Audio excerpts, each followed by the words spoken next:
Hello viewers, আসসালামু আলাইকুম। কুয়েতে বর্তমানে ৪৮ ডিগ্রি তাপমাত্রা। ৪৮ ডিগ্রি তাপমাত্রায় ডিম ভাজা হয় কি না সেই প্রক্রিয়া চলছে।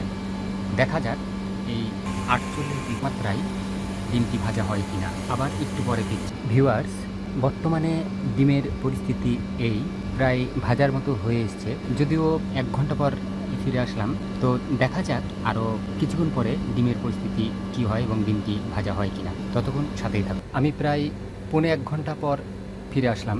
তো আপনারা নিশ্চয়ই দেখতে পাচ্ছেন যে ডিমটি প্রায় ভাজা হয়ে গিয়েছে। এখন কুয়েতে প্রায় দুপুর ২টা ২০ বাজে। কুয়েতের যে সর্বোচ্চ তাপমাত্রা থাকে দুপুর ১:৩০ থেকে ৩:৩০ পর্যন্ত সর্বোচ্চ তাপমাত্রা থাকে।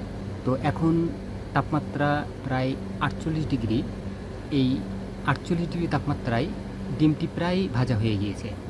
আপনারা যদি এর চেয়েও ভালোভাবে ডিম ভাজা দেখতে চান এবং কুয়েতে যদি ৫০ ডিগ্রির উপরে তাপমাত্রা ওঠে, তাহলে ইনশাল্লাহ আমার এই চ্যানেলেই আপনারা পরবর্তী ভিডিও দেখতে পাবেন। তাহলে আমার এই চ্যানেলের সাথেই থাকুন এবং এই চ্যানেলের ডেসক্রিপশন বক্সে আমার ফেসবুক পেজের লিঙ্ক দেওয়া আছে। পেজটি ফলো করে পেজের সাথে থাকুন। সবাইকে ধন্যবাদ। ওকে ভিউয়ার্স, আজ এ পর্যন্তই। সকলে সুস্থ থাকুন, ভালো থাকুন, সেই কামনায় আল্লাহ হাফেজ।